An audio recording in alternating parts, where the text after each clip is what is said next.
된 악순환, 순환이 반복되고 있는 것을 볼 수 있고, 또 하나는 특별히 오늘 하나님의 그 사랑, 하나님의 그 사랑은 끝이 없는 그런 하나님의 사랑을 본문에서 증명하고 있습니다.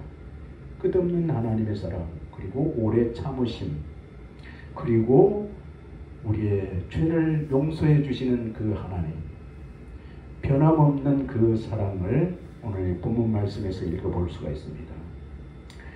이스라엘 백성들을 구원하는 그런 지도자들이 대표적으로 12명이 세워졌습니다.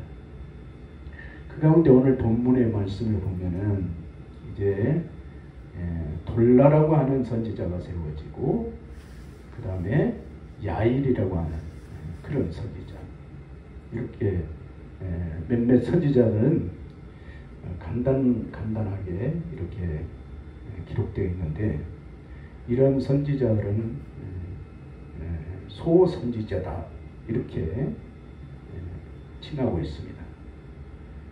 작은 선지자들이라는 얘기죠. 그러니까 사역의 그 사역 부분에서 많은 사역을 하는 사람들은, 그러니까 대선지자 아사사, 그 다음에 이제 조금씩 이렇게 이름 없이 빛도 없이 하는 그런 사사들 소사사라 이렇게 말하고 있습니다. 오늘 이 본문 말씀을 보면은 6절에서 쭉 보면은 이런 말씀이 있습니다. 이스라엘 자손이 다시 여호와의 목전에 악을 행하여 바알과 아스타라롯과 아람의 신들과 시돈의 신들과 모압의 신들과 암몬 자손의 신들과 블레셋 사람들의 신들을 섬기고 여호와를 버리고 그를 섬기지 아니하므로 그랬습니다.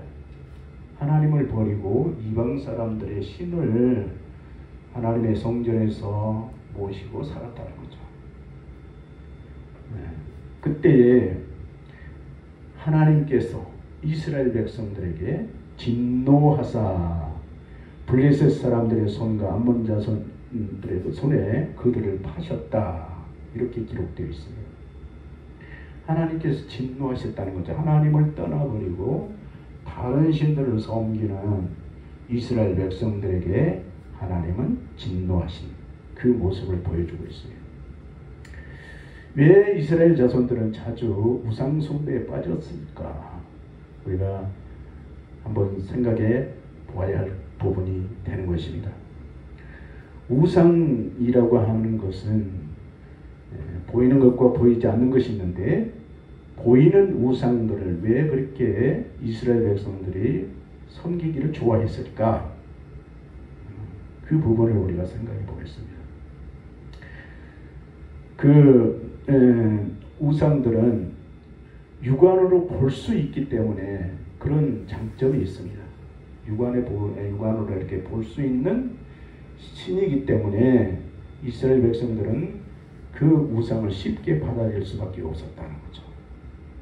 그러나 하나님은 어때요? 하나님은 육안으로 볼 수가 없잖아요. 영이시기 때문에 유일하신 우리 하나님은 보이지 않으신 신이라는 거죠. 그렇기 때문에 모든 사람들이 보이지 않는 그 하나님을 섬긴다는 것은 신앙이 아니면 섬길 수가 없습니다.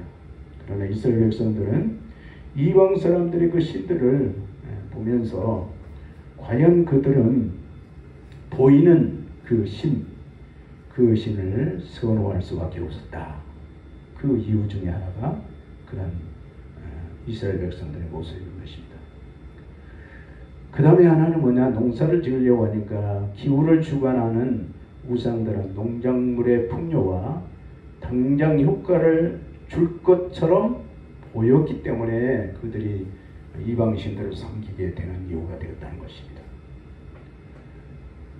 여러 가지 이유가 있습니다만은, 또 하나는 우상 숭배 시에 다산과 풍요를 기원하는 문란한 신전 매춘이 이루어졌는데 이것은 사람들의 그 타락한 육적 욕망과 맞아 떨어지기 때문에 이스라엘 백성들이 쉽게 이방신들을 끌어들일 수밖에 없었다는 거죠. 인간의 욕망, 인간의 욕구를 채워주는 신. 그래서 이스라엘 백성들은 하나님을 떠날 수밖에 없었다는 거죠. 그 다음에 하나를 든다면 이방 우상을 배격하는 일보다는 그것을 받아들이는 것이 훨씬 쉬웠기 때문에 이스라엘 백성들이 이방 신들을 받아들였다는 거죠. 이것이 이스라엘 백성들의 우상을 섬기는 이유 중에 하나였다는 것입니다. 그렇습니다. 우리 하나님을 섬기는 일은 아무나 쉽게 섬길 수 없는 그런 분이죠.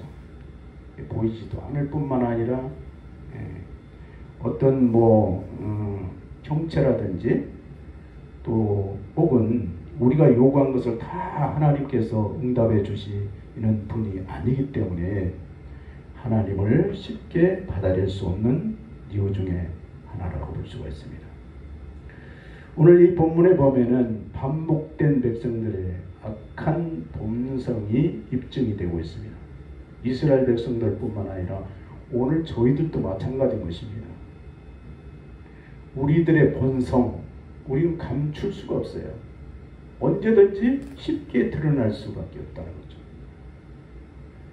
그러나 하나님은 오래 참으신 신과 끊임없는 용서와 사랑을 보여주고 있습니다. 우리가 하나님을 떠났는데도 불구하고 하나님을 대적하는데도 불구하고 하나님은 용서와 사랑으로 오래 참으시는 그 모습을 우리에게 보여주고 있는데 왜 하나님은 이스라엘 백성들이 범죄했을 때 오래오래 참아주셨을까요? 그 이유는 뭐냐면 이스라엘 백성들이 범죄한 다음에 스스로 회개하고 돌아올 때까지 기다리고 기다리다가 그때도 안 되면 이제 하나님은 진노하실 수밖에 없다는 거죠. 그래서 우리가 끊임없는 하나님의 용서 안에서 살고 있다는 사실을 우리가 늘 자각해야 됩니다. 하나님은 우리가 범죄하는 그 모든 악한 일들을 그냥 묵과하시는 분은 아닙니다. 용서는 하시겠지만 우리들의 죄를 그냥 흔적 없이 아무 때나 그냥 우리들이 요구한다고 해서 다 해결해 주시는 분은 아니라는 거죠. 왜냐하면 본문의 말씀에 보면은 16절에 보면은 자기 가운데서 이방신들을 제하여 버리고 여호와를 섬기며 여호와께서 이스라엘의 공고로 말미암아 마음에 근심하시니라. 이스라엘 백성들이 이 본문에서 보면은 좀 특이한 점이 있는데 먼저 하나님 앞에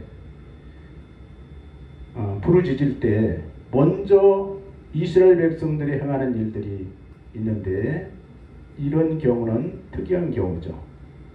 먼저 자기들 가운데서 이방의 신들을 제하여 버리고 우상을 끌어들였다가 그것을 다 정리해 버린 다음에 하나님 앞에 나가서 부르짖었다는 거죠. 이것이 오늘 본문 말씀에서 이스라엘 백성에게 특이한 경우인 것을 보여주고 있습니다. 우리는 그냥 어려움 당하면 하나님 앞에 나와서 교회 가서 그냥 기도하고 부르짖으면 다 되는 줄 아는데 그렇지 않다는 거죠. 먼저 내가 해야 될 부분들이 있다는 거죠. 내가 하나님 앞에 잘못된 그 부분들을 다 제거한 다음에 하나님 앞에 부르짖게 되면 하나님은 우리들의 기도를 다 수용하신다는 거죠. 그래서 오늘 우리는 어려움을 당할 때마다 하나님을 찾으셔야 됩니다. 그 찾을 때마다 오늘 우리는 우리의 잘못된 부분들을 다 정리해버려야 된다는 거죠. 그래야 응답이 오죠. 정리가 전혀 안 된 상태에서 우리가 백날 천날 부르짖는다고 해서 하나님께서 응답해 주시는 그런 분은 아니라는 거죠. 교회는 세상으로부터 나와서 연합된 공동체가 되어야 한다는 것입니다. 세상적인 세속적인 것들을 다 버리고 나온 사람들이라는 거예요. 우리는 세속을 다 버리고 하나님의 성전에 나와서 하나님과 연합된 공동체를 이루고 있다는 거죠. 그런데 그런 사람들 가운데서도 정리가 안 된 사람들이 있어요. 자기들의 그릇된 행위, 그릇된 습관을 그대로 놔두고 어떻게 공동체와 연합이 될 수 있겠느냐 이거죠. 불가능한 일이라는 거죠. 그래서 언제나 우리는 우리 자신을 돌아봐야 된다는 것입니다. 그리고 우리는 이 교회의 본질, 교회가 무엇을 해야 되는지를 오늘 우리가 생각해 보아야 됩니다. 교회는 어떤 것이냐? 어떠한 특별한 학술적 이론이나 논리 또 지식이나 문장의 아름다움을 전달하는 그런 곳이 아니라는 거죠. 우리는 그렇게 생각해 왔지만 그건 아니라는 거죠. 수많은 설교가들이 설교하는 것을 보면 얼마나 아름답게 잘 다듬어 있습니까? 그리고 학술적으로, 이론적으로, 논리적으로 잘 매끄럽게 설교하지만 하나님의 몸된 공동체는 어떤 곳이냐? 성령의 능력을 배양하는 그런 토양이 되어야 된다는 거죠. 이게 무슨 얘기냐면 우리가 말로만 이러쿵저러쿵 하는 공동체가 아니라는 거죠. 성령의 능력이 함께 해야 된다는 거죠. 빌립보서 3장에 보면은 사도 바울이 고백한 내용이 있습니다. 3장에 보면은 그런 내용들이 있어요. 사도 바울은 이 세상에서 자랑할 것이 너무도 많았어요. 최고의 학부를 졸업한 사람이고 최고의 가문, 최고의 또 유대교의 지도자가 되는, 참으로 자랑할 것이 너무너무 많았지만 예수님을 만난 다음에 그 모든 것을 다 배설물처럼 버렸다고 그렇게 고백합니다. 그래서 찬송가 81장에 그런 찬송이 있습니다. 주는 귀한 보배 참 기쁨의 근원 참된 내 친구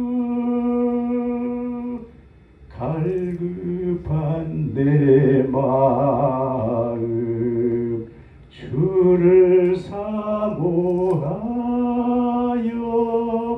목이 탑니다.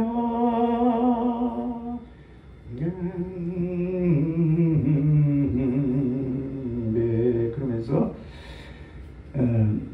주님 안에는 우리가 걱정할 일이 전혀 없다고 고백합니다. 어떤 사람이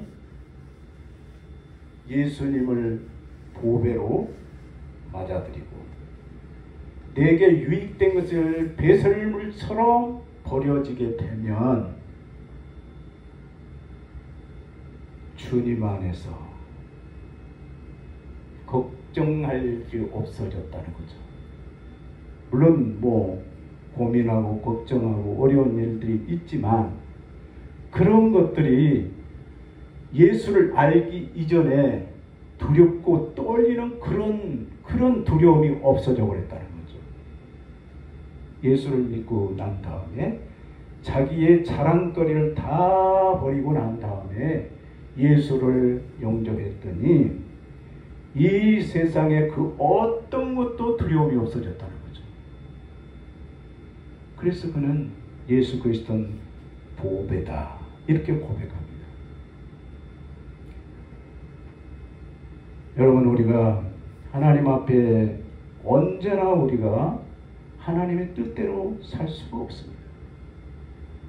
왜냐하면 사사기에서 말씀한 것처럼 우리는 하나님을 영접했다가 어떻게 보자면 거꾸로 돌아갈 때가 있어요. 하나님을 그냥 교회는 다니면서도 어느 순간 하나님이 사라져버릴 때가 있어요. 하나님을 떠날 때가 있다는 거죠. 이것은 저나 여러분들이나 또 모든 사람들이 똑같이 그런 실수를 범하지 않을 수가 없다는 거죠. 그러나 하나님은 우리의 부족한 것을 다 아시고 채워주시고 하나님의 은총 가운데 늘 항상 저희들을 인도해 주시는 분입니다. 그렇습니다.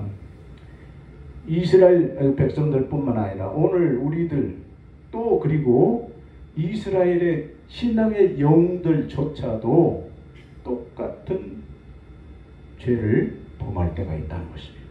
그 누구도 예외가 없을 것입니다. 모세라 할지라도 모세가 하나님이 인정하는 모세라 할지라도 모세도 하나님의 용서가 없었다면 이미 모세는 존재할 수가 없다는 거죠. 사도 바울도 마찬가지, 다윗도 마찬가지, 솔로몬도 마찬가지. 신앙의 영웅들이 다 하나님께서 인정하는 사람들이지만 그들에게도 하나님을 떠날 때가 있었다는 거죠. 하나님을 버릴 때가 있었다는 거죠. 그러나 오늘 우리는 그때마다 하나님께 나갈 때마다 우리의 그릇된 습관을 다 버리고 하나님께로 나가서 부르짖을 때 하나님은 언제나 응답해 주시는 분이라는 것을 오늘 성경에서 우리에게 가르쳐 주고 있습니다. 그래서 오늘 여러분들은 이 본문, 오늘 특별히 본문에서 말씀하신 것처럼 10절에 이스라엘 자손이 여호와께 부르짖어 이르되 우리가 우리 하나님을 버리고 바알들을 섬김으로 주께 범죄하였나이다. 이것은 이스라엘 자손들이 스스로 부르짖었다는 거죠. 자기 스스로 죄를 회개했다는 것입니다. 우리 하나님을 버리고 바알들을 섬김으로 주께 범죄했다. 이렇게 고백합니다. 하나님 우리 버렸습니다. 우리가 하나님을 버렸습니다. 그리고 이 바알들을 섬기는 죄를 범했다고 고백하죠. 솔직하게. 그랬을 때 하나님께서 그렇게 말씀하시죠. 사람이 너희를 납치할 때 너희가 내게 부르짖음으로 내가 너희를 그들의 손에서 구원하였거늘 너희가 나를 버리고 다른 신들을 섬기네. 그러므로 내가 다시는 너희를 구원하지 아니하리라 하셨지만 어때요? 하나님은 또다시 이스라엘 백성들에게 은혜를 베풀어 주셨다는 거죠. 이 하나님의 은혜를 늘 우리는 경험하고 체험하면서도 그것이 반복돼서는 안 된다는 것을 경고하고 있습니다. 어떻게 하는지 오늘 우리는 하나님 앞에 겸손히 하나님의 말씀대로 순종하는 그런 하나님께서 인정하는 여러분들의 신앙으로 날마다 우리 하나님만을 섬기는 여러분들 되시기를 축원합니다. 오늘 이 본문 말씀뿐만 아니라 이제 사사기 전체를 통해서 우리가 하나님의 말씀하신 그 교훈을 이제 마음에 새겨서 사사시대를 지나는 우리들의 신앙이 되시기를 축원합니다.